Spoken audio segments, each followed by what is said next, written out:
এসেছে নবী এসেছে হুজুর এসেছে এসেছে। আপনারা নবীর আশা শুনে খুশি না খুশি না? খুশি। একজন খুশি ছিল না? ইতিহাস দেখেন, ইবলিস খালি মাথা ওর চেহারা কোচে তোরের হাল হকাত অবস্থা তো কোচে মোর মোর গামু শেষ। এত লোককে বোকা বানায় মূর্তি পূজা করেছি আর চলে আসে। ওই জন্য ইবলিস খুশি ছিল না। আজও দেখবেন নবীর জন্মদিবস যেদিন আসে সবাই খুশি মানাচ্ছে, আর কিছু লোক দেখবেন মুখ হাক করে বসে আছে। তো বুঝে নেবেন ইবলিসের সঙ্গে কানেকশন আছে, ইবলিসের সঙ্গে কানেকশন আছে। নচেত সবাই খুশি আর খুশি না। আপনারা কি আসলে খুশি হন? নবীর জন্মদিবসে খুশি হন না? আচ্ছা, কারা কারা আসলে খুশি হয়েছে দেখি, কারা কারা মন থেকে নবীকে ভালোবাসে। এই দিন একটা পাক্কা দুশমন খুশি হয়েছিল। হ্যাঁ, মুসলিম শরীফের হাদিস। ওর নাম হলো নবীর চাচা আবু লাহাব, পাক্কা দুশমন। ওই ওর একটা দাসী ছিল যার নাম ছিল সোয়েবিয়া। এই সোয়েবিয়া নামক দাসী দৌড়াতে দৌড়াচ্ছে, সে কোচে আকা মাওলা তোর ভাতিজা জন্ম নিয়েছে, ভাতিজা। আবু লাহাব কোচে তাই নাকি? কোচে হ্যাঁ। তো আরবের লোক দেখা হলো খুশি আর বেটি হলো খুশি না, তো বংশের গর্ভ বাড়বে, একটা বেটা জন্ম নিয়েছে।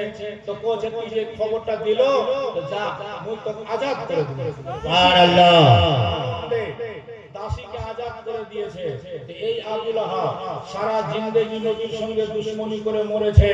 জি হ্যাঁ, এত দুশমনি করেছে আল্লাহ তাআলা তার উপরে গজব না হয়ে একটা সূরা নাযিল করে দিয়েছে, তাব্বাত ইয়াদা আবি লাহাব ওয়া তাব্বা মা আগনা আনহু মালুহু ওয়া মা কাসাব। সেনানী বাবু উঠাই দেখো, নবীর আপনার চাচা নবীকে এমন কষ্ট দিয়েছিল যে আল্লাহ সহ্য হলো না।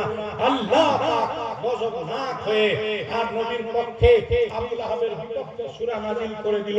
কিয়ামত পর্যন্ত বুঝাই দিল, যারা আমার নবীর নহে তারা আমার নহে, जो मेरे नबी का नहीं होगा मेरा नहीं होगा वो मेरा पक्का दुश्मन होगा।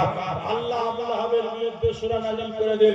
কিন্তু আবু লাহাব যখন মরে গেল, তো আল্লাহ বলেছে যে জাহান্নামের আগুনে জ্বলবে, সায়াসলা নারান যাতা আবি লাহাব, একদম অগ্নিকুণ্ডে দাউ দাউ করে জ্বলবে, জ্বলছে।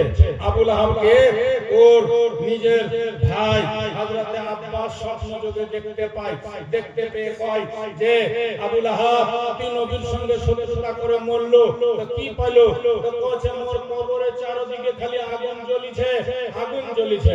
কিন্তু যেই দিন আমার ভাতিজা জন্ম নিয়েছিল আর আমার দাসী আমাকে খবর দিয়েছিল, আমি খুশি হয়ে এই শাহাদাতের আঙ্গুলটা খেয়ে আজাদ করেছিলাম। ওই নবীর জন্মের দিনটা যখন আসে, মানে সপ্তাহে একদিন সোমবার, শুধু সোমবার আসলেই ওই দয়ালু আল্লাহর দয়া হচ্ছে, আমার আঙ্গুল দিয়ে একটা পানি বের করছে, আমি ওটাকে মুখে লাগিয়ে চুষছি, আমার আজাদ হালকা হয়ে যাবে। সুবহানাল্লাহ। ভারতের প্রথম মুহাদ্দিস আব্দুল হক মুহাদ্দিসে দেহলভী তার বিখ্যাত কিতাব মাদারিজুন নবুওয়াত প্রথম খণ্ডে এই ঘটনা লেখার পর লিখছে, দুনিয়া वालो मेरे नबी का पक्का दुश्मन अगर नबी की पैदाइश पे खुश होता है तो उसका अज़ाब हल्का हो जाता है। हम मानने वाले अगर नबी की पैदाइश पे खुशी मनाएंगे तो हमारे कब्र में अज़ाब होगा।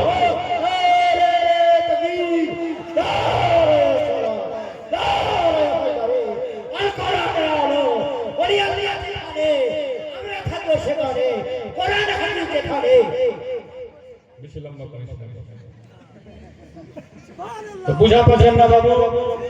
নবীর জন্মে খুশি হলে লাভ সেনানি। তো কারা কারা দিল থেকে খুশি নবীর ঘর মাদ্রাসার জন্য? মাত্র ৫,০০০। আবু লাহাব একটা দাসী করেছিল আজাদ, আপনাদের কাছে শুধু ৫,০০০